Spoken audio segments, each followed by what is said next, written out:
আকস্মিক বন্যায় দিশেহারা লাখো মানুষ। কক্সবাজার, চট্টগ্রাম ও পার্বত্য অঞ্চলে জনজীবন বিপর্যস্ত। বিশুদ্ধ পানি ও খাবার সংকটে দুর্গতরা, ত্রাণ তৎপরতা জোরদার। ঝুঁকি নিয়ে পাহাড়ের পাদদেশে বসবাস লাখো মানুষের বিকল্প না থাকায় প্রবল বর্ষণেও সরতে নারাজ। শুধু চট্টগ্রাম নগরীতেই 20 বছরে 400 মৃত্যু। সচেতনতা বাড়ানোর উদ্যোগ। সংকোচনমূলক মুদ্রানীতিতে সুদ হার বেড়ে বেসরকারি বিনিয়োগ কমার শঙ্কা উস্কে দিতে পারে মূল্যস্ফীতিও। ঋণ প্রাপ্তি সহজ করতে তারল্য প্রবাহ নিশ্চিতের তাগিদ।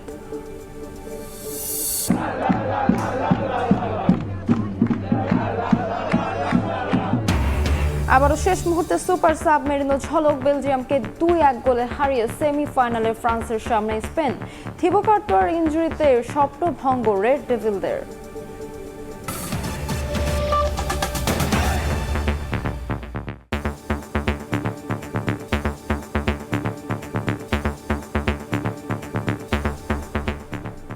সকালের সময়ের সঙ্গে আছে আমি তাসমিলা খান। ভারী বর্ষণ আর পাহাড়ি ঢলে আকস্মিক বন্যায় বিপর্যস্ত কক্সবাজার। চকরিয়া, পেকুয়া ও মাতামুহুরী উপজেলায় পানিবন্দী লাখো মানুষ। কোথাও খাবারের সংকট, কোথাও নেই পর্যাপ্ত সহায়তা। দুর্বিষহ সময় পার করছেন দুর্গতরা। প্রশাসন বলছে শুরু হয়েছে ত্রাণ বিতরণ কার্যক্রম। বিস্তারিত জানাচ্ছেন সুজাউদ্দিন রুবেল।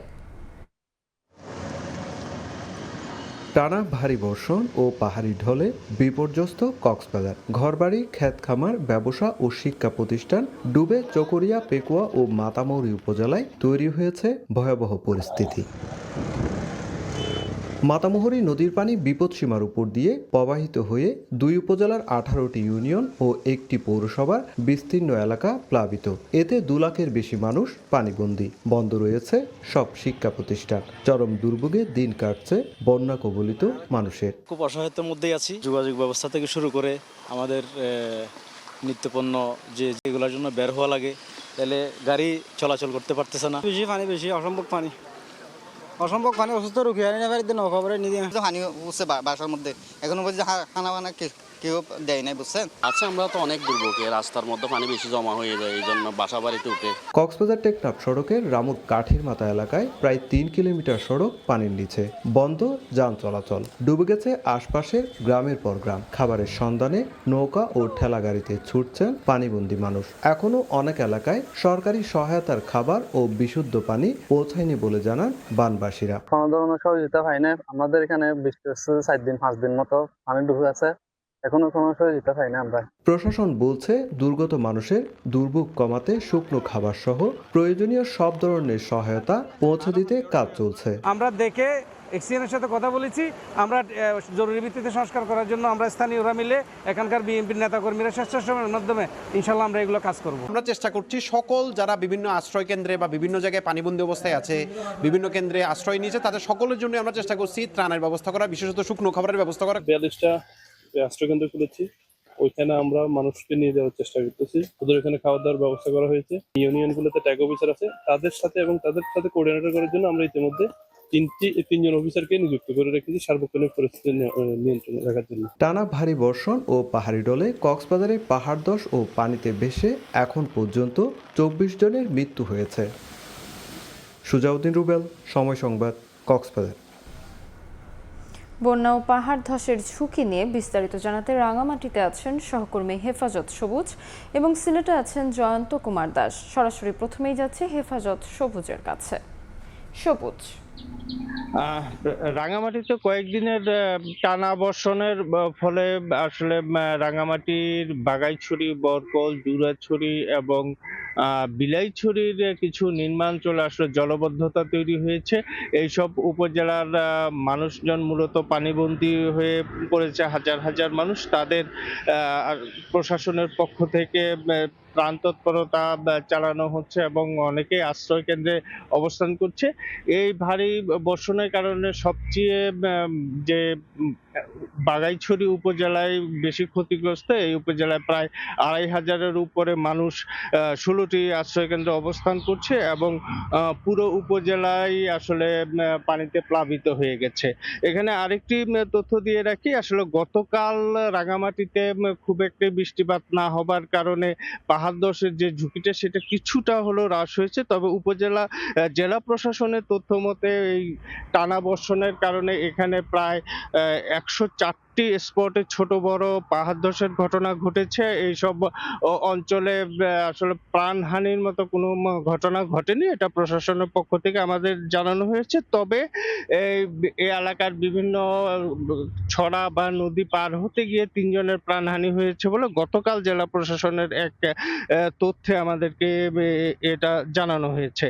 আর বন্যার পরিস্থিতির ক্ষেত্রে আমরা যেটা বলতে পারি সেটা হলো যে বন্যার পরিস্থিতি বিশেষ করে বাগাইছড়িতে অপরিবর্তিত রয়েছে, কিন্তু বরকল এবং জুরাছড়ির বন্যা পরিস্থিতি আরো কিছুটা ওখানে পানি বৃদ্ধি পাচ্ছে। কারণ হলো যে ওখানকার যে বিশেষ করে ভারতীয় পানির একটি চাপ আছে, সেই চাপের কারণে এই অঞ্চলে এই জলাবদ্ধতাটা তৈরি হচ্ছে। আমরা কথা বলেছিলাম বাগাইছড়ি এলাকার মানুষজনের কাছে, তারা আমাদেরকে যেটা বলেছে সেটা হলো যে কাছালং নদীর নাব্যতা হ্রাস এবং হলো যে বারবিন্দু ঘাট নামে এলাকায় তাদের একটি বেড়িবাঁধ আছে, সেই বেড়িবাঁধটা প্রতি বছরই আসলে সংস্কার করা হয়, ভেঙে যায়, এই কারণে বাগাইছড়িবাসী এই দুর্ভোগে পড়ে। তো টানা বর্ষণে রাঙামাটিতে যে বন্যার পরিস্থিতি সৃষ্টি হয়েছে, এই ছিল আমার কাছে সর্বশেষ। সিলেটের খবর জানাবেন জয়ন্ত। টানা বর্ষণ ও ভারতের উজান থেকে নেমে আসা ঢলে সিলেটের বিভিন্ন নদ নদীর পানি বৃদ্ধি অব্যাহত রয়েছে। তবে নদীগুলোতে আসলে বিপদসীমা অতিক্রম না করলেও বিপদসীমা খুব কাছাকাছি রয়েছে সেই পানির উচ্চতা। এবং জানিয়ে রাখতে চাই সিলেটে গত 24 ঘন্টায় 65.2 মিলিমিটার বৃষ্টি হয়েছে এবং ছেড়াপুঞ্জিতে গত 24 ঘন্টায় 109 মিলিমিটার বৃষ্টি হয়েছে। ফলে উজানে যদি এরকম বৃষ্টিপাত অব্যাহত থাকে তাহলে সিলেটের যে সীমান্তবর্তী জনপদ রয়েছে এবং যে নিম্নাঞ্চলগুলো রয়েছে সেই নিম্নাঞ্চলগুলো কিন্তু আকস্মিক বন্যা বা ফ্লাশ ফ্লাড দেখা দিতে পারে বলে জানিয়েছে পানি উন্নয়ন বোর্ড। তবে এখন পর্যন্ত সিলেট জেলার কোনো নদীর পানি বিপদসীমা অতিক্রম করেনি।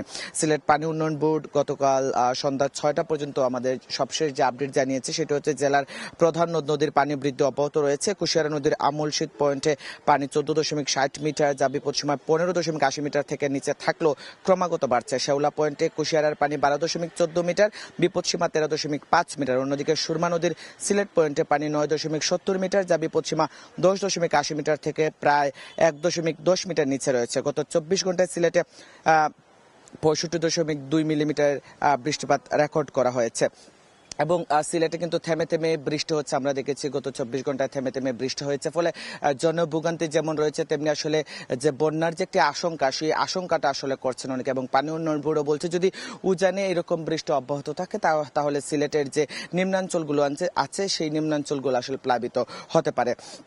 এছাড়াও জানিয়ে রাখতে চাই সম্ভাব্য যে কোনো পরিস্থিতি মোকাবিলায় কিন্তু সিলেট জেলা প্রশাসন 537টি আশ্রয়কেন্দ্র প্রস্তুত রেখেছে। এছাড়া ঝুঁকিপূর্ণ হিসেবে চিহ্নিত 160টি টিলা এলাকার বাসিন্দাদের সতর্ক করা হচ্ছে। যেহেতু সিলেটের বিভিন্ন জায়গায়, সিলেট নয় চট্টগ্রামের বিভিন্ন জায়গায় আমরা দেখেছি যে আসলে টিলা ধসের ঘটনা ঘটেছে। এর কারণে কিন্তু ঝুঁকিপূর্ণ চিহ্নিত 160টি টিলা এলাকার বাসিন্দাদের সতর্ক করা হচ্ছে এবং প্রয়োজনে দ্রুত নিরাপদ স্থানে সরিয়ে নেওয়ার প্রস্তুতি রয়েছে বলে জানিয়েছে সিলেট জেলা প্রশাসন। গতকাল কিন্তু যেহেতু এইচএসসি পরীক্ষা চলছে, চট্টগ্রাম বোর্ডে এইচএসসি পরীক্ষা স্থগিত হলো। সিলেটে আসলে যেহেতু পানি বৃদ্ধি অব্যাহত রয়েছে, আসলে এইচএসসি পরীক্ষা স্থগিতের একটি সংখ্যা রয়েছে। গতকাল রাত 9টা পর্যন্ত সিলেট বিভাগের 4 জেলার জেলা প্রশাসক সহ সিলেট বোর্ডের চেয়ারম্যান সহ সংশ্লিষ্টরা বৈঠক করেছে এবং শেষ পর্যন্ত তারা এইচএসসি পরীক্ষা স্থগিত করেনি। এইচএসসি পরীক্ষা চলার মতো আসলে পরিস্থিতি রয়েছে বলে এইচএসসি পরীক্ষা আজকে অনুষ্ঠিত হচ্ছে। এ ছিল আমার কাছে সিলেটে যে বিভিন্ন নদ নদীতে পানি বৃদ্ধি অব্যাহত রয়েছে এটির সবশেষ। রাঙ্গামাটি ও সিলেট থেকে সরাসরি যুক্ত ছিলাম। বর্ষা মৌসুমে প্রবল বর্ষণে চট্টগ্রামের পাহাড় মৃত্যুকূপে পরিণত হলেও কোনোভাবেই বসবাসকারীদের সরানো যাচ্ছে না। শুধু নগরীতেই গত 20 বছরে পাহাড় ধসে প্রাণ গেছে অন্তত 400 জনের, অথচ এখনও 26টি পাহাড়ে বাস করছে লাখ লাখ মানুষ। এমনকি সবচেয়ে বেশি ঝুঁকিতে থাকা 6,500 পরিবারকে সরিয়ে নিতে পারেনি জেলা প্রশাসন। একই পরিস্থিতি 3 পার্বত্য জেলাতেও। বিস্তারিত জানাচ্ছেন কমল দে। শুধু চট্টগ্রামের বহুল আলোচিত জঙ্গল সলিমপুরের পাহাড়ি অঞ্চলে অন্তত 1.5 লাখ মানুষের বসবাস। এর বাইরে নগরীর পাহাড়তলি, বাইজিদ, খুলশী ও পাঁচটাইশ এলাকার 26টি পাহাড়ে বসবাস আরও কয়েক লাখ মানুষের। সরকারি মালিকানাধীন 16টি পাহাড়ে 6175টি এবং বেসরকারি মালিকানাধীন বাকি 10টি পাহাড়ে 383টি পরিবার এখনও ঝুঁকির মধ্যে। পাহাড়ের পাদদেশে প্রায় সকল পরিবারই ঝুঁকিপূর্ণ, কারণ পাহাড় কখন ভেঙে পড়বে, বৃষ্টির খুব দীর্ঘ সময় বৃষ্টি হলে এটি আসলে আমরা বলতে পারি না। চট্টগ্রাম নগরীতে গত 20 বছরে পাহাড় ধসে মৃত্যু হয়েছে অন্তত 400 জনের। এর মধ্যে 2007 সালের 11 জুন একদিনের রেকর্ড বৃষ্টিতে সর্বোচ্চ 128 জনের মৃত্যু হয়। চলতি বছর পাহাড় ও পাহাড় সংলগ্ন দেওয়াল ধসে 4 জনের মৃত্যু হয়েছে। এই অবস্থায় ঝুঁকিপূর্ণ বসবাসকারীদের মধ্যে বেশ কয়েকটি পরিবারকে জেলা প্রশাসন বৃষ্টির শুরুতে সরিয়ে নিল, তারা আবার আগের অবস্থানে ফিরে এসেছে। জায়গা জমি নাই, কিছু নাই, বাড়িঘর নাই, তো আমরা আর কই যাবো? আমাদেরকে বাসস্থান দেখ, আমরা চলে যাবো এখান থেকে। যখন আমাদের স্থানগুলো আমরা ঠিক করি তখন তারা অনেকেই যেতে চায় না বা গেলেও সেখান থেকে আবার চলে আসে। তারা যুক্তি দেখায় তাদের যে স্থানে তারা এখন তাদেরকে স্থানান্তর করা হয়েছে সেখান থেকে তাদের কাজের পরিবেশ দূরে। এদিকে পার্বত্য জনপদ বান্দরবনের লামায় গত 8 জুলাই পাহাড় ধসে মৃত্যু হয়েছে 2 পরিবারের 5 জনের, আর গত 1 দশকে পাহাড় ধসে মৃত্যু হয় 105 জনের। তারপরও শহরের কালাঘাট, বালাঘাট, লঙ্গিপাড়া, বনরূপা, সিদ্দিক নগর সহ লামা, আলীকদম এবং নাট্যাংছড়ির পাহাড়ি অঞ্চলে 1 লাখের বেশি মানুষ ঝুঁকিপূর্ণ অবস্থায় বসবাস করছে। 2-3 দিন বৃষ্টি হচ্ছে, যে কারণে পাহাড় ধস হইতেছে। আমরা এখন বাইরে আতঙ্কতে আছি। রাতে তো বিশেষ করে আমরা ঘুমাইও না, পাহাড় ভাঙার কারণে ভয়ে থাকি, বাচ্চা কাচ্চা আছে। সম্মিলিত চিন্তা ভাবনা করে সম্মিলিত প্রয়াসে একটা কিছু করতে হবে, যাতে প্রতি বছর একই দুর্যোগটা বারবার না। অপরদিকে রাঙ্গামাটি পার্বত্য জেলায় ধসের ঝুঁকিতে থাকা 82টি পয়েন্টে বসবাস 5000 পরিবারের। বিগত 2017 সালে পাহাড় ধসে মারা যায় 5 সেনা সদস্য সহ মোট 120 জন। পরের বছর অর্থাৎ 2018 সালে মৃত্যু হয় 11 জনের। তবে চলতি বছর 97টি স্থানে পাহাড় ধসের ঘটনা ঘটল, কোনো প্রাণহানি হয়নি। পানি যাওয়ার একটু জায়গা নাই, রাস্তা দিয়ে যাচ্ছে, বাড়ির কাছ দিয়ে যাচ্ছে, তো ভয় লাগবে না? টাকা পয়সার কারণে হয়তো জায়গা অল্প একটু নিচ্ছি, হয়তো জানি ঝুঁকিপূর্ণ আছে, হয়তো মরণ করে ভয় করতে পারতেছি না। পার্বত্য 3 জেলাতে বন্দোবস্ত কার্যক্রম বন্ধ আছে, তো এটা যদি শুরু করে সরকার হয়তো খুব শীঘ্রই শুরু করবে, সেক্ষেত্রে হয়তো তাদেরকে আমরা নিরাপদ আবাসস্থল দিতে পারবো। বৃহত্তর চট্টগ্রামের 5 জেলা চট্টগ্রাম, রাঙ্গামাটি, বান্দরবান, খাগড়াছড়ি এবং পর্যটন নগরী কক্সবাজারে ছোট বড় কয়েক হাজার পাহাড় রয়েছে। কমল দে, সময় সংবাদ, চট্টগ্রাম। মৃত্যু ঝুঁকি নিয়ে পাহাড়ের পাদদেশে বসবাসকারীদের সবাই দরিদ্র ও ভূমিহীন, তাদের কোথাও মাথা গোজার ঠাঁই নেই। বিশেষজ্ঞরা বলছেন, পাহাড় ধসে প্রাণহানি শুধু প্রাকৃতিক কারণেই নয়, এর সঙ্গে জড়িয়ে আছে সামাজিক বাস্তবতা ও দুর্যোগ ব্যবস্থাপনার সীমাবদ্ধতা। এই অবস্থায় জনসচেতনতা বাড়াতে প্রচারণা জোরদারের উদ্যোগ নিয়েছে ফায়ার সার্ভিস। আর ঝুঁকিপূর্ণ এলাকা থেকে মানুষকে নিরাপদে সরিয়ে নিতে কাজ করছে প্রশাসন। বিস্তারিত জানাচ্ছেন সুজাউদ্দিন রুবেল। 50 বছর বয়সী সৈয়দা খাতুন অসুস্থ স্বামী আর পরিবারের 16 সদস্যকে নিয়ে কক্সবাজার শহরের বাঘখোনা এলাকার একটি পাহাড়ি চূড়ার বসতিতেই তার শেষ আশ্রয়। প্রতি বছরই বর্ষায় পাহাড় ধসে ভাঙে ঘর, তবুও যাওয়ার আর কোনো জায়গা নেই। এবারও বসতির পাশে পাহাড়ে দেখা দিয়েছে বড় ফাটল, যে কোনো মুহূর্তে ধসে যেতে পারে সবকিছু। মৃত্যু ঝুঁকি জেনেও তাই পাহাড় ছেড়ে যেতে পারছেন না সৈয়দা খাতুন। 20 বছর বা 25 বছর বাড়িছে আর তো আমি জাগে করি, এক বছর বাজে 5-6 বছর ধরে লাভ করি। কক্সবাজার শহরের লাইট হাউস, পূর্ব ও পশ্চিম লারপাড়া, ডিগকুল, গুচ্ছগ্রাম, শুকনোছড়ি, দরিয়ানগর এলাকাসহ বিভিন্ন পাহাড়ে মানুষ প্রতিদিন মৃত্যু ঝুঁকি নিয়ে বসবাস করছেন। অনেক এলাকায় এখনও চলছে পাহাড় কেটে নতুন বসতি নির্মাণ। ঝুঁকিতে থাকা বাসিন্দাদের ভাষ্য, দারিদ্র্য, ভূমিহীনতা ও মাথা গোজার ঠাঁই না থাকার অসহায়ত্বে তাদের পাহাড়ের ঢাল ও পাদদেশে জীবন বাজি রেখে বসবাসে বাধ্য করেছে। পয়সা নাই, অল্প হামাই বাড়ি তালাই পাহাড় ঝুঁকি মা টাকা জানাতে অষ্টাহারের কি বুঝুন পাহাড় তাকে দিই। আর তখন আত্মসমর্থন নয়, আর তো পাহাড় তাকানো জন্য ভাই, আর কি নিচে লইরি জায়গা জমি লইরি থাকিবার জন্য ভাই, আর বিচল দিয়ে দূরে দরফরের মানে সারিয়ে উল্টাই লই যার গো ইন এরিয়া আর দিল্লার অসহায় এরিয়া বস্তা দিয়ে টাকা ভরের বস্তা মারা ভরের বৃষ্টি হলে সারা রাত কোনো ঘুম নাই। পাহাড় ধসে প্রাণহানির অন্যতম কারণ শুধু প্রাকৃতিক ঝুঁকি নয়, বরং মানুষের অনীহা, সামাজিক বাস্তবতা ও দুর্যোগ ব্যবস্থাপনার সীমাবদ্ধতা। বিশেষজ্ঞরা বলছেন আশ্রয় কেন্দ্রকে মানুষের সংস্কৃতি ও বাস্তব চাহিদার সঙ্গে সামঞ্জস্যপূর্ণ করে তুলতে হবে। পাশাপাশি দুর্যোগের আগেই সচেতনতা বাড়াতে হবে। মানুষের আস্থা অর্জন ছাড়া কোনো দুর্যোগ ব্যবস্থাপনা কার্যকর হবে না। এদের আশ্রয় কেন্দ্রগুলো হচ্ছে এদের অনেক নতুন নতুন সমস্যা তৈরি করে সমাধান করার পরিবর্তে। তো সেক্ষেত্রে এরা দেখা যায় বেশিরভাগই আশ্রয় কেন্দ্রে যাওয়ার চাইতে এরা নিজেদের জায়গায় থাকা অথবা আত্মীয় স্বজনের জায়গায় যাওয়াটাকে বেশি প্রেফার করে। ফায়ার সার্ভিস ও জেলা প্রশাসন জানিয়েছে, পাহাড় ধসের ঝুঁকি মোকাবেলায় জনসচেতনতা বৃদ্ধি, প্রচারণা এবং ঝুঁকিপূর্ণ এলাকার মানুষদের নিরাপদ স্থানে সরিয়ে নিতে সমন্বিত উদ্যোগ নেওয়া হয়েছে। আমরা আরেকটা চিন্তাধারা করেছি, আমরা কিছু ব্যানার করে, কিছু হ্যান্ডবিল করে আমরা ওই সব জায়গায় আমরা প্রচার করব আগামী কয়েকদিনের মধ্যে। আমরা জনপ্রতিনিধিদের কাজে লাগাচ্ছি, আমাদের রাজনৈতিক নেতৃবৃন্দকে কাজে লাগাচ্ছি, যাতে আমরা তাদেরকে সেখান থেকে ঝুঁকিপূর্ণ জায়গা থেকে সরিয়ে আনতে পারি। কক্সবাজারে 20টিরও বেশি পাহাড়ে হাজারো মানুষের বসবাস। সুজাউদ্দিন রুবেল, সময় সংবাদ, কক্সবাজার। অতিবৃষ্টি ও বানের পানিতে প্লাবিত দেশের বিভিন্ন অঞ্চল। এর মধ্যে আবহাওয়া অধিদপ্তরের পূর্বাভাস জানানোর 5টি ডপলার রাডারই অচল। যদিও অধিদপ্তরের দাবি, পূর্বাভাস দিতে তেমন কোনো ভূমিকা নেই রাডারের। তবে এই দাবি নাকচ করে কানাডার সাসকাচুয়ান বিশ্ববিদ্যালয়ের গবেষক জানান, আধুনিক আবহাওয়ার পূর্বাভাসের নিখুঁত তথ্য পেতে রাডারের ভূমিকা অপরিহার্য। উজ্জ্বল হোসেনের ক্যামেরায় রৌনক নিয়ন্তার প্রতিবেদন।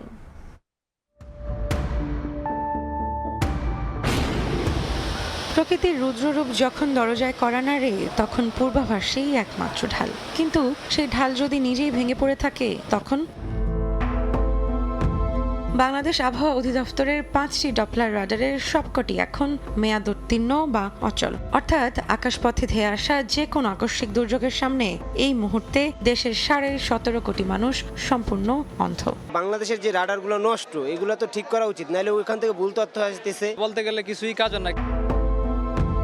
উপগ্রহ বা স্যাটেলাইট হয়তো মেঘের ছবি দেয়, কিন্তু রাডারের মতো নিখুঁতভাবে বলতে পারে না ঠিক কত মিনিট পর কোন পাড়ায় কত তীব্রতায় আঘাত হানবে বজ্রঝড় বা টর্নেডো। এতে সবচেয়ে দুশ্চিন্তায় পড়েছেন নদীপথের যাত্রী ও সংশ্লিষ্টরা। অনেকে লঞ্চ দিয়ে যাচ্ছে, মাঝখানে একটা বিপদ হতে পারে, তখন বিপদ সংকেত ওরা পেল না, তখন লঞ্চের যে মালিক ওরা কি ব্যবস্থা নিবে? বাংলাদেশে আপনার যে পরিমাণের এই যে নৌ সেক্টর চলতে আছে, তারপরে চলতে আছে, এটা অবশ্যই দরকার। এখন দুর্যোগপূর্ণ আবহাওয়া, আভ্যন্তরীণ নৌপথ অত্যন্ত সেন্সিটিভ একটা ইস্যু, কারণ আবহাওয়ার তথ্যের ভিত্তিতে আমরা কিন্তু আমাদের বিএসএফ এর মাধ্যমে বিভিন্ন লঞ্চে আমরা তথ্য প্রদান করি, তাদেরকে সাবধান করি। আবহাওয়া দপ্তর থেকে যদি সঠিক তথ্য আমরা না পাই, যদি কোনো তথ্যগত ত্রুটি থাকে, অবশ্যই আমাদের নিরাপত্তা বিঘ্ন করবে। কোটি কোটি টাকা ব্যয়ে কেনা এই আধুনিক ডপলারগুলো এখন শুধুই বিশাল কিছু লোহার কাঠামো। কখনো সফটওয়্যার জটিলতা, কখনো ভোল্টেজ ওঠানামা, আবার কখনো যন্ত্রাংশের মেয়াদোত্তীর্ণতা। অজুহাতের তালিকাটা বেশ দীর্ঘ। তাদের মতে আবহাওয়ার তথ্য দিতে রাডারের তেমন কোনো ভূমিকা নেই। এই রাডার এই ফোরকাস্টে এতগুলো ফোরকাস্টে কোনো কাজে লাগে না, একটা টুলস সেগুলো না কাস্টে কাজে লাগে। এটা শুধু একটা সিম্পল একটা প্যারামিটার আবহাওয়া ফোরকাস্ট। তবে কবে নাগাদ ঠিক হবে সমস্যা, এই বিষয়ে যেন কথা বলার কেউ নেই আবহাওয়া অফিসের রাডার দেখাশোনা করার বিভাগে। টানা 2 দিন ধরে ধর্ণা দেওয়ার পর পূর্বাভাস বিভাগের এক কর্মকর্তা রাজি হলেন মুখ খুলতে। তার মতে আবহাওয়ার তথ্য দিতে রাডারের তেমন কোনো ভূমিকা নেই। রাডারের লাইফ টাইম আছে, 3টা রাডারের লাইফ টাইম শেষ হওয়ার পর এগুলি প্রক্রিয়া চলতেছে আবার নতুনভাবে চালু করার জন্য। রংপুরের রাডারটা এই কয়েকদিনের মধ্যেই চালু হয়ে যাবে। বৈদ্যুতিক গোলযোগ দেখা দিয়েছে ট্রান্সফরমারে বিকল হয়ে যাওয়ার কারণে, ট্রান্সফরমারের কাজ চলছে। তবে আগামী 2-3 দিনের মধ্যেই রাডারের আবার উপাত্ত পাওয়া যাবে আশা করা যাচ্ছে। বিমান চলাচলে রাডার একটি এমন অপরিহার্য প্রযুক্তি যা বেতার তরঙ্গ ব্যবহার করে আকাশে উড়োজাহাজের অবস্থান, গতি, উচ্চতা এবং দিক নিখুঁতভাবে নির্ণয় করে। এছাড়াও উড়োজাহাজ ট্র্যাকিং, সংঘর্ষ এড়ানো, আবহাওয়া পর্যবেক্ষণ যেমন ঝোড়ো হাওয়া, বজ্রঝড় বা প্রতিকূল আবহাওয়া শনাক্ত করে বিমানকে নিরাপদ বিকল্প পথ দেখানো ও নিরাপদ অবতরণে সহায়তা করে। তাহলে রাডারের প্রয়োজনটা কি আসলেই নগণ্য? কোনো যদি কালবৈশাখী ঝড় থেকে শিলাবৃষ্টি হয়, এটা এই তথ্যটা শুধুমাত্র রাডার থেকে থেকে পাওয়া যায়। তারা এমন অবস্থা হয়ে গেছে তাদের কিছু লাগে না, কারণ এখানে একটা ব্যাপারটা আছে, তারা যা বলে সেটাই ওরা জানে যে তাদের কোনো দায়বদ্ধতা নাই। এই বিশেষজ্ঞের মতে আধুনিক আবহাওয়ার পূর্বাভাসে নিখুঁত তথ্য পেতে অপরিহার্য রাডার। আকাশের মেঘ হয়তো একসময় কেটে যাবে, কোনো একদিন সচল হবে বিকল হয়ে পড়ে থাকা রাডারও, কিন্তু প্রকৃতির আকস্মিক আঘাতে যে অপূরণীয় ক্ষতি হয়ে যাবে তার দায় কে নেবে? ত্রুটিপূর্ণ রাডারের অজুহাতে আমাদের দুর্যোগ মোকাবিলার আসল প্রস্তুতিটাই কি তবে জোড়াতালি রয়ে গেল? রৌনক নিয়ন্তা, সময় সংবাদ, ঢাকা। বন্যা নিয়ন্ত্রণ বাঁধ ভেঙে প্রতিবছর একাধিকবার বন্যার কবলে পড়ছে ফেনী। দীর্ঘদিনের এ দুর্ভোগ কমাতে এবার বড় উদ্যোগ নিয়েছে সরকার। মুহুরী কাহুয়া বন্যা নিয়ন্ত্রণ বাঁধ নিষ্কাশন ও সেচ প্রকল্প পুনর্বাসনের প্রথম পর্যায়ে 1,500 কোটি টাকার প্রকল্প অনুমোদন দিয়েছে ইকনেক। সংশ্লিষ্টরা বলছেন, বাঁধ হলে আকস্মিক বন্যার ঝুঁকি কমবে, রক্ষা পাবে বিপুল সম্পদ, দুর্নীতি আর জোড়াতালি নয়। টেকসই বাঁধ নির্মাণে সেনাবাহিনীকে দায়িত্ব দেওয়ার দাবি স্থানীয়দের। জুলহাস তালুকদারের ক্যামেরায় আতিয়ার সজলের রিপোর্ট। প্রতি বছর বর্ষায় পানিতে তলিয়ে যায় ফেনীর উত্তরের 3 উপজেলা। পানিবন্দী হয়ে পড়েন লাখ লাখ বাসিন্দা। অথচ বন্যা মোকাবেলায় 150 কোটি টাকারও বেশি ব্যয়ে মুহুরী কহুয়া সেলোনিয়া নদীর দুতীরে 122 কিলোমিটার বন্যা নিয়ন্ত্রণ বাঁধ নির্মাণ করা হয় 2011 সালে। সেই বাঁধই এখন বন্যার প্রধান কারণ হয়ে দাঁড়িয়েছে। এভাবেই প্রতি বছর ভারী বর্ষণ ও উজান থেকে নেমে আসা পানিতে এ বন্যার সৃষ্টি হয়। 2024-এর আগস্টের ভয়াবহ বন্যায় ফেনীতে অন্তত 29 জনের প্রাণহানি এবং হাজার হাজার কোটি টাকার ক্ষয়ক্ষতি হয়। যখন পানি উঠে পাহাড়ি পানি যখন এদিকে চাপ দেয় তখন যে কোনো এক জায়গা দিয়ে ভেঙে যায়। মনের ভিতরে অনেক ভয় থাকে, রাত্রে ঘুম আসে না, এক কথায় কোন দিকে আবার বেরিবান ভেঙে যায়। এই বারটা এইভাবে যেভাবে দিছে এটা এইভাবে ঠিক হয় নাই। এটা আগে যেভাবে দিছিল এটা যদি নদী থেকে আর একটু দূরে দিত তাহলে এটা ভালো ছিল। এখন যেভাবে দিছে এটা আমাদের জন্য অনেক ক্ষতিকর হয়ে গেছে। প্রতি বছর ঝুঁকিপূর্ণ হয়ে দাঁড়াইতেছে। তাই আমরা চাই যত তাড়াতাড়ি পানি উন্নয়ন বোর্ডের যত তাড়াতাড়ি সম্ভব আপনারা ব্যবস্থা নেন। এটা বন্যার টেকসই সমাধানে অবশেষে ফেনীর মুহুরী কহুয়া বন্যা নিয়ন্ত্রণ বাঁধ নির্মাণ, নিষ্কাশন ও সেচ প্রকল্পের পুনর্বাসন প্রকল্প অনুমোদন দিয়েছে সরকার। বন্যার স্থায়ী সমাধানে ফেনীর মুহুরী কহুয়া সেলোনিয়া নদীর দুতীরে বাঁধ নির্মাণ এবং সংস্কারে একনেকে পাশ হয়েছে 1,552 কোটি 16 লক্ষ টাকার একটি প্রকল্প। স্থানীয়রা বলছে, যদি সেই বাঁধটি যথাযথভাবে মেরামত করা না হয় বা নির্মিত করা না হয় তাহলে অতীতের মতো আবারও বন্যার কবলে পড়ে দুর্ভোগে পড়তে হবে তাদের দাবি এই টাকার যেন সঠিক ব্যবহার হয়। প্রকল্পটি সঠিকভাবে বাস্তবায়িত হলে ভারতের উজান থেকে নেমে আসা পাহাড়ি ঢলের পানিতে সৃষ্ট বন্যা থেকে মুক্তি পাবে এই অঞ্চলের মানুষ। তাদের দাবি, বাঁধ নির্মাণে নিয়োজিত হোক সেনাবাহিনী। ওই বাঁধে প্রচুর লুটপাট হয়েছিল, সঠিকভাবে বাঁধটি মেরামত করা হয় নাই। এখন এবার একনাকে একটা বড় বড় বরাদ্দ দেওয়া হয়েছে, কিন্তু এই বরাদ্দের যদি সঠিক প্রয়োগ যদি না হয় তাহলে আবারও আগের মতোই হবে। নদীটা প্রশস্ত করতে হবে, বড় করতে হবে, তাহলে সফল আসবে। এটাই হলো মূল দাবি। এলাকার মানুষও চায় এই কাজটি যদি সেনাবাহিনী তত্ত্বাবধানে বিশেষ করে হয় তাহলে মানুষের সবচেয়ে বেশি উপকার হবে। প্রকল্পটি বাস্তবায়ন করবে পানি উন্নয়ন বোর্ড। 2031 সালের জুন নাগাদ পুরো কাজ শেষ হওয়ার আশা করা হচ্ছে। একটা সাস্টেইনেবল সলিউশনের দিকে যাচ্ছি। মাটির বাঁধের উপরে রিভার সাইডে দেখবেন জিও টেক্সটাইল এবং স্যান্ড সিমেন্ট দিয়ে এটা সুন্দর করে আর্মারিং করা থাকবে। সফল বাস্তবায়নের ফলে ফেনীবাসী যে বিভিন্ন সময় যে ফ্লাডে আক্রান্ত হন সমাধান হবে আর কি আশা করি। বিদ্যমান বাঁধের নির্মাণ ত্রুটির কারণে গত 1.5 দশকে প্রায় 1.5 কোটি টাকা শুধুমাত্র মেরামতে ব্যয় হয়েছে বলে দাবি পানি উন্নয়ন বোর্ডের। আতিয়ার সজল, সময় সংবাদ, ফেনী। এবার ফিফা বিশ্বকাপের খবর। আবারও স্পেনের জয়ের নায়ক মিকেল মেরিনো। ম্যাচের শেষ মুহূর্তে তার গোলেই সেমিফাইনালে উঠেছে লা রোহারা। অন্যদিকে থিবো কার্তোয়ার ইনজুরিতে সর্বনাশ হয়েছে বেলজিয়ামের। এই তারকা গোলরক্ষক মাঠ ছাড়ার পরই গোল হজম করে আসর থেকে ছিটকে পড়ে রেড ডেভিলরা।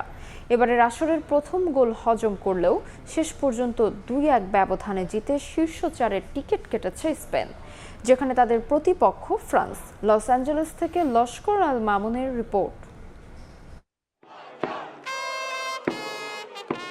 স্প্যানিশ ফিয়েস্তার আবহে আরও বর্ণিল হলিউডের শহর। ফিফা বিশ্বকাপ শিরোপার পথে আরও এক ধাপ এগিয়ে যাওয়ার আনন্দে আত্মহারা ওরা। লস অ্যাঞ্জেলেসে ম্যাচ মানেই গ্যালারিতে রূপালী পর্দার তারকাদের মেলা। 70,000-এরও বেশি দর্শকের মাঝে ক্যামেরা আলাদাভাবে খুঁজে নিয়েছে ব্র্যাড পিট, পেনেলোপে ক্রুজদের। তবে এদিনের মূল চরিত্র হয়ে ওঠেন মিকেল মেরিনো। আবারও ফুয়েন্তের ট্রাম্প কার্ড 30 বছর বয়সী মিডফিল্ডার ক্রিস্টিয়ানো রোনালদোর পর্তুগালকে বিদায় করার পর এবার শেষ মুহূর্তে গোল করে কাঁদালেন বেলজিয়ামদের। ম্যাচ জুড়ে আক্রমণের পর আক্রমণ করে গেছে স্পেন। বেলজিয়ামের 5টি শটের বিপরীতে মোট 18টি শট নিয়েছে তারা, যার মধ্যে 8টি ছিল অন টার্গেট। 30 মিনিটে ফ্যাবিয়ান রুইজের গোলে প্রথম লিডও ছিল তাদেরই। যদিও সাবেক বিশ্ব চ্যাম্পিয়নদের বিপক্ষে প্রথমার্ধে মাথা নত করেনি বেলজিয়াম। টিমোথি কাস্তানিয়ের ক্রস থেকে শার্লে দি কেতেলারের হেডে 41 মিনিটে সমতায় ফেরে রেড ডেভিলস। এবারের বিশ্বকাপে এই প্রথম গোল হজম করে স্পেন। প্রথমার্ধের পর দ্বিতীয়ার্ধেও প্রতিপক্ষের ডিফেন্ডারদের স্বস্তিতে থাকতে দেয়নি লা রোহা ফরওয়ার্ডরা। Lamine Yamal, Dani Olmo, Mikel ওয়ারজাবালদের সামনে লড়াই করে গেছেন থিবো কোর্তোয়া, কিন্তু ভাগ্য সঙ্গ দেয়নি। 71 মিনিটে ইনজুরি নিয়ে মাঠ ছাড়তে বাধ্য হন তারকা গোলরক্ষক। বদলি হিসাবে নামেন সেনে লামেন্স। অনেকটা ব্যাকফুটে থেকেই বাকি সময়টা খেলতে হয়েছে বেলজিয়ামকে। দু দলের দুই পরিবর্তন বদলে দিয়েছে ম্যাচের চিত্র। একদিকে কোর্তোয়ার মাঠ থেকে উঠে যাওয়া, আরেকদিকে মেরিনোর 86 মিনিটে মাঠে নামা। সাবস্টিটিউট হিসেবে নামার 2 মিনিটের মধ্যেই বল জালে জড়ান মেরিনো। কিছুই করার ছিল না কোর্তোয়ার। আর বিশ্বকাপের মঞ্চে নিজেকে প্রমাণের সুযোগ নষ্ট করার হতাশা গ্রাস করে সাবস্টিটিউট গোলকিপার লামেন্সকে। কুবাসির শট তার হাত থেকে ফসকে গেলে ফিরতি শটে গোল করেন মেরিনো। শেষ পর্যন্ত আর কোনো নাটকীয়তা ছিল না। 2-1 গোলে জিতে সেমিফাইনালের মঞ্চে পা রাখে স্পেন। আর হয়তো বিশ্বকাপ থেকে বেলজিয়ামের এই বিদায়ের মধ্য দিয়েই ডি ব্রুইনা, লুকাকুদের গোল্ডেন জেনারেশনের সমাপ্তি ঘটল। শেষ মুহূর্তের গোলে বেলজিয়ামকে হারিয়ে সেমিফাইনালে উঠেছে স্পেন। সেখানে তাদের শক্ত প্রতিপক্ষ ফ্রান্স। লস্কর আল মামুন, সময় সংবাদ, লস অ্যাঞ্জেলেস স্টেডিয়াম, যুক্তরাষ্ট্র। 16 বছর পর বিশ্বকাপের সেমিফাইনালে ওঠায় বাঁধ ভাঙা উল্লাসে মাতেন স্প্যানিশ সমর্থকরা। লস অ্যাঞ্জেলেসের রাস্তায় নেচে গিয়ে জয় উদযাপন করেন তারা। ভক্তদের বিশ্বাস, ফ্রান্সকে হারিয়ে ফাইনালে উঠবে ইয়ামালের দল। আর্জেন্টিনাকেও খোঁচা দিতে ছাড়েননি অনেকে। যুক্তরাষ্ট্র থেকে লস্কর আল মামুনের আরও একটি রিপোর্ট।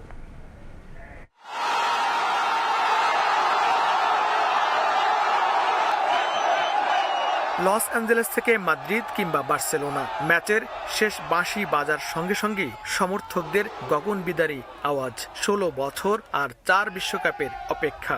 আবারও ফিফা বিশ্বকাপের সেমিফাইনালে Spain. Spain! Woohoo! We love you. My roots are from Spain. We're going to semi-final. It was so much fun. Spain won, so we're so happy. Felices! And I love like the environment around. Everyone was super happy. 2010 সালে Xavi, Iniesta, Cassius, Ramos, পুয়োলদের কল্যাণে শিরোপা জয়ের স্বাদ পেয়েছিল স্প্যানিশরা। এরপরের গল্প ছিল কেবলই ব্যর্থতার। 2014-তে গ্রুপ পর্ব আর 18 ও 22-এ রাউন্ড অফ 16 থেকে বিদায় নিয়েছিল তারা। যদিও এবারের চিত্রটা ভিন্ন।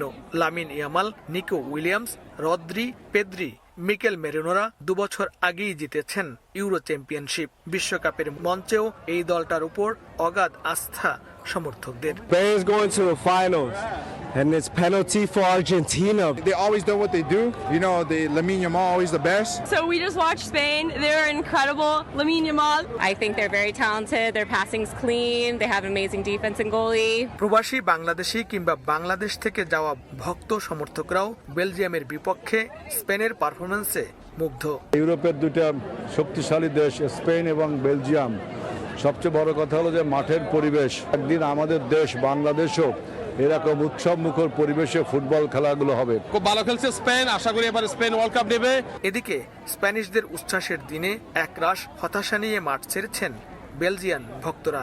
বিশ্বের সবচেয়ে ব্যয়বহুল ও বিলাসবহুল এই সোফাই স্টেডিয়ামে বেলজিয়াম ও স্পেনের মধ্যকার কোয়ার্টার ফাইনালের ম্যাচের মধ্য দিয়ে শেষ হয়েছে এই স্টেডিয়ামের এবারের বিশ্বকাপের আয়োজন।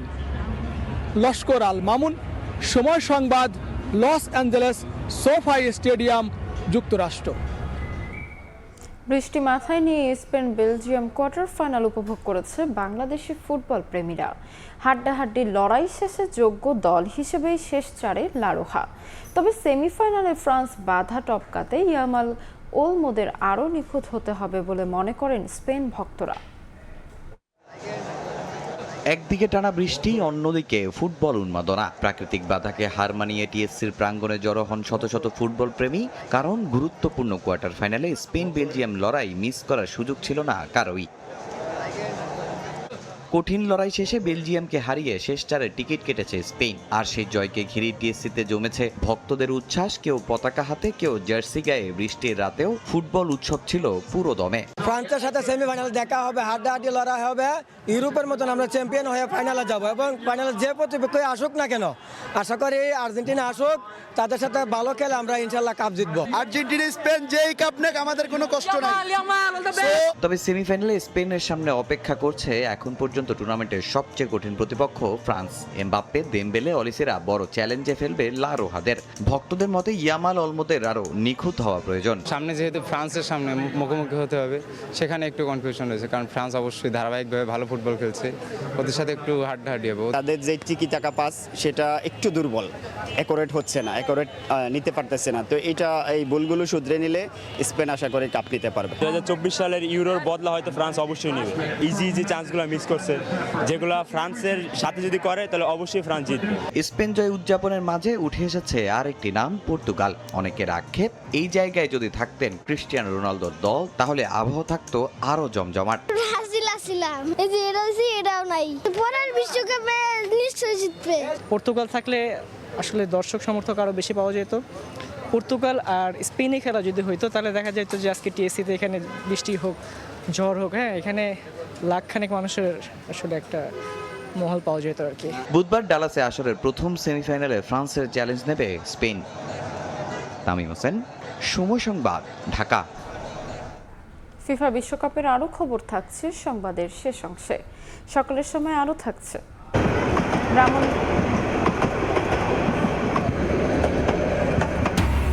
ব্রাহ্মণবাড়িয়ায় চলন্ত ট্রেনে একের পর এক পাথর নিক্ষেপ, দৃষ্টিশক্তি হারানো সহ আহত অনেকে। জড়িতদের বিরুদ্ধে ব্যবস্থা নেওয়ার দাবি, পদক্ষেপ নিচ্ছে রেলওয়ে পুলিশ। সংকোচনমূলক মুদ্রানীতিতে সুদহার বেড়ে বেসরকারি বিনিয়োগ কমার শঙ্কা দেখছেন খাত সংশ্লিষ্টরা, যা নতুন বাজেটে বিনিয়োগ বৃদ্ধির পরিকল্পনার সঙ্গে সাংঘর্ষিক। চাহিদামতো পণ্য সরবরাহ নিশ্চিত না করে সংকোচনমূলক মুদ্রানীতি দেওয়ার মূল্যস্ফীতি আরও উস্কে যাবে বলে বিশ্লেষণ অর্থনীতিবিদদের। এ অবস্থায় ঋণ প্রাপ্তি সহজ করতে তারল্য প্রবাহ নিশ্চিত করতে হবে কেন্দ্রীয় ব্যাংককেই, এমন তাগিদ উদ্যোক্তাদের। MS আরিফিনের রিপোর্ট। সদ্য বিদায়ী 2025-26 অর্থ বছরের জানুয়ারি থেকে জুন সময়ে বেসরকারি খাতে ঋণ প্রবাহ 8% বাড়ানোর পরিকল্পনা করে কেন্দ্রীয় ব্যাংক। সবশেষ মে মাসের হিসাবে যা দাঁড়িয়েছে 4.98%। আগের মাস এপ্রিলে 22 মাসের মধ্যে সর্বনিম্ন 4.75% প্রবৃদ্ধি দেখে বেসরকারি খাত। এমন বাস্তবতায় কিছুটা পিছু হটেছে বাংলাদেশ ব্যাংক। 2026-27 অর্থ বছরের জুলাই থেকে ডিসেম্বর সময়ে বেসরকারি খাতে ঋণ প্রবৃদ্ধির লক্ষ্য ধরা হয়েছে 6.8%। ঋণ প্রবাহ বাড়াতে রাখা হয়েছে নানা নীতি সহায়ক কৌশল ও প্রণোদনাও। তবে অপরিবর্তিত 10% নীতি সুধার কাঙ্ক্ষিত বিনিয়োগে বড় বাধা হিসেবে দেখছেন উদ্যোক্তারা। 15%, 16%, 16.5% পর্যন্ত ইন্টারেস্ট রেট দিয়ে আমাদেরকে এখন সাফার করতে হচ্ছে। ব্যাংকের সুবিধা কোনোটাই কিন্তু বাদ নাই, সবই তারা আদায় করে নিচ্ছে। প্রকারান্তরে ব্যবসায়ীরা ক্ষতিগ্রস্ত হচ্ছে। উদ্যোক্তারা বলছেন, অর্থনীতির কঠিন সময়ে ঋণ প্রাপ্তি সহজ করার উদ্যোগ নিতে হবে কেন্দ্রীয় ব্যাংককেই। তারল্য সহায়তা দেওয়ার ক্ষেত্রে ব্যাংকগুলোর সক্ষমতা যাচাইয়ে জোর দেওয়ার তাগিদ তাদের। কোন ব্যাংকগুলোকে সাপোর্ট করতে হবে, কোন ব্যাংকগুলোকে আসলে ছোট করে নিয়ে আসতে হবে, এই ব্যাপারটা কিন্তু বাংলাদেশ ব্যাংকের মুদ্রানীতিতে খুব স্পষ্টভাবে আসেনি। সো এটা একটা বড় চ্যালেঞ্জ আমাদের জন্য। কারণ আপনি কি এইলিং ব্যাংকগুলোকে বাঁচানোর জন্য টাকা দিবেন, নাকি আপনি ভালো ব্যাংকগুলোকে টাকা দিবেন যাতে তারা, এই ব্যাংকগুলো দুর্বল হয়ে পড়েছে, তারা যেই মার্কেটে যে গ্যাপটা ক্রিয়েট করছে সেটা রিকভার করতে পারবো। নতুন অর্থ বছরের ঘাটতি বাজেট পূরণে 1,27,000 কোটি টাকা অভ্যন্তরীণ ঋণ নেবে সরকার, যা ঋণ প্রাপ্তির হিস্যা কমাবে বেসরকারি খাতের। এতে উৎপাদন কমলে লাগাম টানা সম্ভব হবে না মূল্যস্ফীতির। এই অবস্থায় ব্যক্তি খাতে বিদেশি ঋণের সুষম বন্টন নিশ্চিতের পরামর্শ দিচ্ছেন এই অর্থনীতিবিদ। সরকার তার বড় আকারের এডিপি যেটি ঘোষণা করেছেন সেটি করতে গিয়ে যে ঋণের চাহিদার মধ্যে পড়েছেন সেটি এখন দেখতে পাচ্ছে মুদ্রানীতি দিয়ে সেটিকে সহায়তা করবার জন্য এটি ঘোষণা করা হয়েছে। সরকার যদি ব্যাংক ব্যবস্থা থেকে উচ্চমাত্রায় ঋণ গ্রহণ করেন তাহলে উচিত হবে বাংলাদেশ ব্যাংকের আন্তর্জাতিক বাজার থেকে ঋণ গ্রহণ করে সেটা যাতে বেসরকারি খাতের জন্য ঋণ সরবরাহ বৃদ্ধি করা যায়। আগামী 6 মাসে অভ্যন্তরীণ ঋণ প্রবাহ 10.5% উন্নীত করতে চায় বাংলাদেশ ব্যাংক। সবশেষ মে মাসে যা অর্জিত হয়েছে 8.63%। MS আরিফিন, সময় সংবাদ, ঢাকা। সকালের সময় আরও থাকছে সময়ের সেরা দুই স্ট্রাইকার হল্যান্ড কেইন দ্বৈরথের অপেক্ষা। বিশ্বকাপের সেমিফাইনালে ওঠার লড়াইয়ে রাতে মুখোমুখি হবে ইংল্যান্ড নরওয়ে। জয়ের জন্য মরিয়া দুই দলই। ব্রাহ্মণবাড়িয়ায় চলন্ত ট্রেনে একের পর এক পাথর নিক্ষেপে বাড়ছে আতঙ্ক। দৃষ্টিশক্তি হারানো সহ আহত হয়েছেন অনেকে। জড়িতদের বিরুদ্ধে ব্যবস্থা নেওয়ার দাবি যাত্রীদের। পাথর নিক্ষেপ প্রতিরোধে বিভিন্ন পদক্ষেপ নেওয়ার দাবি রেলওয়ে পুলিশের। হৃদয় পালের ক্যামেরায় উজ্জ্বল চক্রবর্তীর রিপোর্ট। ঢাকা চট্টগ্রাম রুটে ট্রেন যাত্রা এখন যাত্রীদের কাছে আতঙ্কের নাম। একের পর এক পাথর নিক্ষেপের ঘটনায় অনিরাপদ হয়ে উঠেছে ট্রেন যাত্রা। গত 21 জুন রাতে পৈরতলা এলাকায় ঢাকা থেকে চট্টগ্রামগামী মহানগর এক্সপ্রেসে ছোড়া পাথরে গুরুতর আহত হয়ে মাথায় 5টি সেলাই দিতে হয় নাইমুল হাসান নামের এক যাত্রীর। এই ঘটনার দুদিন পর ঢাকা থেকে ব্রাহ্মণবাড়িয়া ফেরার পথে চলন্ত ট্রেনে দুর্বৃত্তদের ছোড়া পাথরে গুরুতর আহত হয়ে ডান চোখ হারান আয়কর আইনজীবী শ্যামলচন্দ্র দাস। 4 দিনের মাথায় একই ঘটনায় শহরের কলেজপাড়া এলাকায় গুরুতর আহত হন ব্রাহ্মণবাড়িয়া থেকে ঢাকাগামী পারাবত এক্সপ্রেস ট্রেনের যাত্রী মোহাম্মদ আজাদ। একের পর এক পাথর নিক্ষেপের ঘটনায় যাত্রীদের মাঝে বাড়ছে নিরাপত্তা ঝুঁকি এবং আতঙ্ক। যারা এগুলো করে তাদেরকে আমরা বিরত রাখি এবং বাধা প্রদান করি। যারা পাথর নিক্ষেপ করে তাদেরকে মনে করেন আমরা সচেতন করে দেবো যাতে পাথর যাতে না মারে রেলের মাঝে, মানুষের উপরে যাতে আঘাত যাতে না হয়। পাথর মারলে ডিল মারলে 10,000 টাকা জরিমানা, এটা যদি কার্যকারী হইতো এলাকাবাসী আরো খুশি হইতো, শান্তি হইতো। চলন্ত ট্রেনের মধ্যে পাথর মারা একটা লোকের উপরে বললে আহত হইব, এতে করে তো ওই লোকটা ক্ষতিগ্রস্ত, মানে আমি ক্ষতিগ্রস্ত। ওনারা যে উদ্যোগ নিচ্ছে পুলিশ কর্তৃপক্ষ, আমি খুব স্বাগত জানাই। সচেতনমূলক প্রোগ্রামগুলি করি, আশেপাশের লোকগুলির দাওয়াত দেই এবং তাদেরকে অবহিত করি, তাহলে আমার মনে হয় অনেকাংশে প্রশাসনের সহযোগিতা প্রশাসন পাবে। এরকম যারা করে তাদেরকে দ্রুত শাস্তির কামনা করছি, তাদেরকে যেন প্রশাসন কঠোর নজরদারি করে। রেলওয়ে পুলিশ জানায় গত জুন মাসে পাথর নিক্ষেপের ঘটনায় 3টি মামলা হয়েছে। ঝুঁকিপূর্ণ এলাকাগুলোতে সচেতনতামূলক কার্যক্রম চালানো হচ্ছে।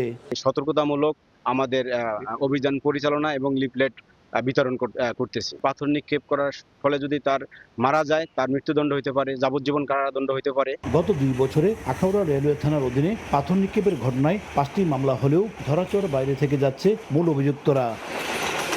উজ্জ্বল চক্রবর্তী, সময় সংবাদ, ব্রাহ্মণবাড়িয়া। বৈরী আবহাওয়া, তার সঙ্গে আবহাওয়ার পরিবর্তন, এতে বিভিন্ন রোগে আক্রান্ত হচ্ছে শিশু সহ নানা বয়সী মানুষজন। এ বিষয়ে বিস্তারিত জানাতে চাঁদপুর জেনারেল হাসপাতাল আছেন রিপোর্টার ফারুক আহমদ। সরাসরি যাচ্ছে তার কাছে। ফারুক, কিন্তু আবহাওয়ার একটা পরিবর্তন, কখনো গরম আবার কখনো ঠান্ডা, তার মাঝে কিন্তু নানা রকম রোগে আক্রান্ত হচ্ছে শিশুসহ বৃদ্ধরা। তো এই মুহূর্তে আছি আমি চাঁদপুর 250 শয্যা বিশিষ্ট জেনারেল হাসপাতালে, যেখানে নির্ধারিত যে ওয়ার্ডগুলো আছে সেই ওয়ার্ডের বাইরেও যেই করিডোর আছে সেই করিডোরগুলোতে এখন আমরা যদি দেখাতে চাই যে সেখানে কিন্তু রুগীতে একবারে ঠাসা। অর্থাৎ আমরা যদি বলি চাঁদপুর 250 শয্যার যে হাসপাতাল, সেই হাসপাতালে এই মুহূর্তে 4 শতাধিক রুগী আছে বিভিন্ন ওয়ার্ডে, বিশেষ করে শিশু, নারী এবং পুরুষ যে ওয়ার্ডগুলো আছে। এর বাইরেও যে উপসর্গ নিয়ে যারা ভর্তি হচ্ছে তাদের সংখ্যা তো আছেই। আর একটি কথা বলে রাখি যে চাঁদপুরের যে দুর্গম এলাকাগুলো আছে, বিশেষ করে পদ্মা মেঘনা বেষ্টিত যেই চরাঞ্চল আছে, সেই চরাঞ্চল থেকেও কিন্তু অসংখ্য রুগী ভর্তি হচ্ছে, যাদের একটা বড় অংশ হচ্ছে শিশু। এবং এই শিশুরা যে শুধু হামে আক্রান্ত হচ্ছে তা নয়, তার সঙ্গে কিন্তু তাদের মধ্যে কিন্তু জ্বরের উপসর্গ আছে, পেটের পীড়া তো আছেই।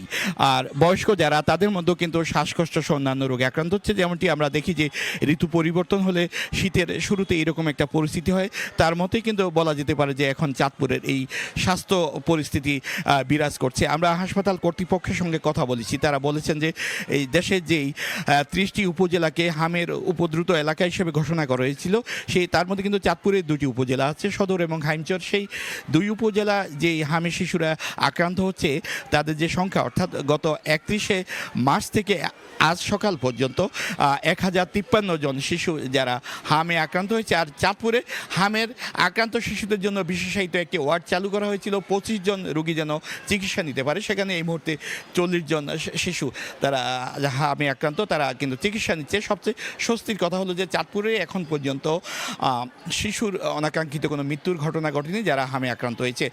চিকিৎসকরা জানিয়েছেন যে এর মধ্যে তারা কিন্তু সর্বাত্মক চেষ্টা চালিয়ে যাচ্ছেন। এ ছিল আমার কাছে চাঁদপুর 250 শয্যা হাসপাতাল থেকে চাঁদপুর হাম এবং অন্যান্য রোগের উপসর্গ নিয়ে সবশেষ তথ্য। চাঁদপুর থেকে সরাসরি যুক্ত ছিলাম। আবর্জনা ফেলার নির্দিষ্ট স্থান নেই নোয়াখালী পৌরসভায়। বাসা, বাড়ি, হোটেল, রেস্তোরাঁ ও হাসপাতাল, ক্লিনিক সব প্রতিষ্ঠানের বর্জ্য ফেলা হচ্ছে সড়কে। এতে দুর্গন্ধের পাশাপাশি ছড়িয়ে পড়ছে নানা জীবাণু। সমস্যা সমাধানে কার্যকর ব্যবস্থা নেওয়ার আশ্বাস পৌর কর্তৃপক্ষের। সাইফুল্লাহ কামরুলের পাঠানো তথ্য, মোহাম্মদ ইয়াসিনের ছবি নিয়ে রিপোর্ট। যত্রতত্র ফেলা হচ্ছে আবর্জনা। অনেক স্থানে আবর্জনার মধ্যে চড়ে বেড়াচ্ছে গবাদি পশু। বর্জ্য ফেলার নির্দিষ্ট কোনো জায়গা নেই নোয়াখালী পৌরসভায়। বাসাবাড়ি থেকে হোটেল, রেস্তোরাঁ ও হাসপাতাল, ক্লিনিক সব প্রতিষ্ঠানের বর্জ্য ফেলা হচ্ছে সড়কের ওপর। এতে দুর্গন্ধের পাশাপাশি ছড়াচ্ছে নানা রোগের জীবাণু ও কীটপতঙ্গ। অন্যদিকে আবর্জনা ড্রেনের সঙ্গে মেশায় পানি নিষ্কাশনে বাধা সৃষ্টি করছে। এ বিষয়ে শিগগিরই ব্যবস্থা নেওয়ার দাবি পৌরবাসীর। ময়লা আবর্জনায় দুর্গন্ধ, মানুষের মানুষের খুব কষ্ট হচ্ছে। আশেপাশে মানুষ হাটে যাবে সেই পরিকল্পনা থাকে না। আমাদের পাশে 2-3টি স্কুল আছে, 2টি স্কুলে বাচ্চারা অসুস্থ হয়ে যাচ্ছে। চলাচল করতে খুবই অসুবিধা, আমরা পাশ দিয়ে যাইতে পারি না, দুর্গন্ধ ছড়ায়। প্রতিদিন যেন এই ময়লাগুলো যেন অপসারণ করে নিয়ে যায়। এটার একটা স্থায়ী জায়গা যেন নির্ধারণ করে এই ময়লাগুলো যেন অপসারণ করা হয়। তবে বর্জ্য অপসারণে কার্যকর ব্যবস্থা নেওয়ার আশ্বাস পৌর কর্তৃপক্ষের। সেগুলোতে কাজ করার জন্য আমরা পরিকল্পনা নিয়েছি এবং ওনার উদ্যোগে এবং আমাদের প্রধান নির্বাহী কর্মকর্তা আছেন, ওনারা এই বিষয়গুলোতে খুব আন্তরিকভাবে কাজ করছেন এবং আমরা একটা ভালো কিছু করার আশা করছি। প্রথম শ্রেণীর নোয়াখালী পৌরসভায় প্রতিদিন 24 মেট্রিক টন আবর্জনা অপসারণ করা হয়। সময় সংবাদ, নোয়াখালী। যুক্তরাষ্ট্রের প্রেসিডেন্ট ডোনাল্ড ট্রাম্প দাবি করেছেন তেহরানের অনুরোধে আবারও আলোচনায় বসতে রাজি হয়েছে ওয়াশিংটন, তবে যুদ্ধবিরতি শেষ। যদি এই দাবি তাৎক্ষণিকভাবে প্রত্যাখ্যান করেছে ইরান। একই সঙ্গে সমঝোতা ভঙ্গ হলে কঠোর জবাবের হুঁশিয়ারি দিয়েছে ইরান। এদিকে হরমুজ প্রণালীকে ঘিরে কূটনৈতিক তৎপরতায় ওমান সফরে যাচ্ছেন ইরানের পররাষ্ট্রমন্ত্রী আব্বাস আরাকচি। যুক্তরাষ্ট্র ইরান সম্পর্ক আবারও অনিশ্চয়তার মুখে। চলতি সপ্তাহে পাল্টাপাল্টি হামলার পর শুক্রবার মার্কিন প্রেসিডেন্ট ডোনাল্ড ট্রাম্প জানান তেহরানের অনুরোধে আবারও আলোচনায় বসতে সম্মত হয়েছে ওয়াশিংটন। তবে তিনি স্পষ্ট করে বলেন গত জুনে কার্যকর হওয়া যুদ্ধবিরতি এখন আর বহাল থাকছে না। ট্রাম্প দাবি করেন ইরান আলোচনার ধারাবাহিকতা চেয়েছে এবং যুক্তরাষ্ট্র তাতে সম্মত হলেও তেহরানকে জানিয়ে দেওয়া হয়েছে যুদ্ধবিরতি শেষ। তবে ট্রাম্পের এই দাবি সরাসরি নাকচ করেছে তেহরান। ইরানের পররাষ্ট্র মন্ত্রণালয় জানিয়েছে যুক্তরাষ্ট্রের কাছে তারা কোনো আলোচনার অনুরোধ করেননি, বরং কাতারের মধ্যস্থতাকারীদের সফরকে স্বাগত জানিয়েছে ইরান। একই সঙ্গে সতর্ক করে বলা হয়েছে সমঝোতা স্মারকের কোনো শর্ত ওয়াশিংটন লঙ্ঘন করলে তার উপযুক্ত জবাব দেওয়া হবে। এছাড়াও যুক্তরাষ্ট্র সমঝোতা ভঙ্গ করলে পূর্ণমাত্রার আত্মরক্ষায় প্রস্তুত রয়েছে বলে হুঁশিয়ারি দিয়েছে তেহরান। একই সঙ্গে যুক্তরাষ্ট্র ইসরায়েলের বিরুদ্ধে মুসলিম বিশ্বকে ঐক্যবদ্ধ হওয়ার আহ্বান জানিয়েছে ইরান। শুক্রবার জাতিসংঘ নিরাপত্তা পরিষদে ইরানের পারমাণবিক কর্মসূচি ও নিষেধাজ্ঞা নিয়ে বৈঠকে উত্তেজনা না বাড়িয়ে কূটনৈতিক সংলাপ অব্যাহত রাখার উপর জোর দিয়েছে সদস্য দেশগুলো। প্রতিনিধিদের মতে গত মাসে স্বাক্ষরিত যুক্তরাষ্ট্র ইরান সমঝোতা স্মারকই উত্তেজনা প্রশমিত করা এবং পরবর্তী আলোচনার সবচেয়ে কার্যকর ভিত্তি হতে পারে।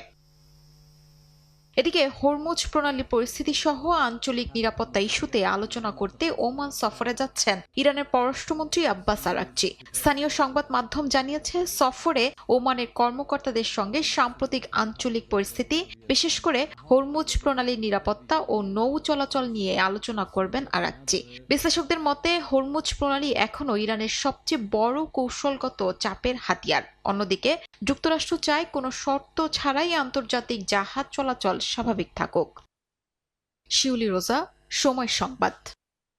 আবারও ফিফা বিশ্বকাপ প্রসঙ্গ। সেমিফাইনাল নিশ্চিতের রাতে নরওয়ের চ্যালেঞ্জ নেবে ইংল্যান্ড। মায়ামি স্টেডিয়ামে ম্যাচ শুরু বাংলাদেশ সময় রাত ৩টায়। বিশ্বকাপে এখন পর্যন্ত কোনো ম্যাচ হারেনি ইংল্যান্ড। 6 গোল ও 1 অ্যাসিস্ট নিয়ে গোল্ডেন বুটের রেসে আছেন দলের অধিনায়ক হ্যারি কেইন। তবে ইংল্যান্ডের চিন্তা নরওয়ের দ্রুত কাউন্টার অ্যাটাক। ব্রাজিলকে হারানো আর্লিং হল্যান্ড বড় চ্যালেঞ্জে ফেলবে ইংল্যান্ডের রক্ষণ ভাগকে। বিশ্বকাপে এখন পর্যন্ত হল্যান্ডের গোল 7টি। তবে এখন পর্যন্ত দুবারের দেখায় নরওয়েকে দুবারই হারিয়েছিল ইংল্যান্ড। এ পর্যায়ে শীর্ষ সংবাদগুলো জানিয়ে দিচ্ছি আরেকবার।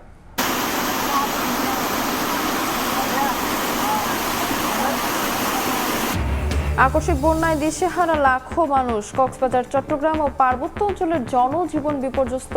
বিশুদ্ধ পানি ও খাবার সংকটে দুর্গতরা। ত্রাণ তৎপরতা জোরদার। ঝুঁকি নিয়ে পাহাড়ের পাদদেশে বসবাস লাখো মানুষের বিকল্প না থাকায় প্রবল বর্ষণেও সরতে নারাজ। শুধু চট্টগ্রাম নগরীতেই 20 বছরে 400 মৃত্যু। সচেতনতা বাড়ানোর উদ্যোগ। এবং মিরপুরের পল্লবীতে ছিনতাই, চাঁদাবাজি আতঙ্ক। 6 মাসে খুন, ডাকাতি মোহাম্মদপুর আদাবরের চেয়েও বেশি। ভাসমান অপরাধী বেশি হয় পরিস্থিতি নিয়ন্ত্রণে বেকায়দায় পুলিশ।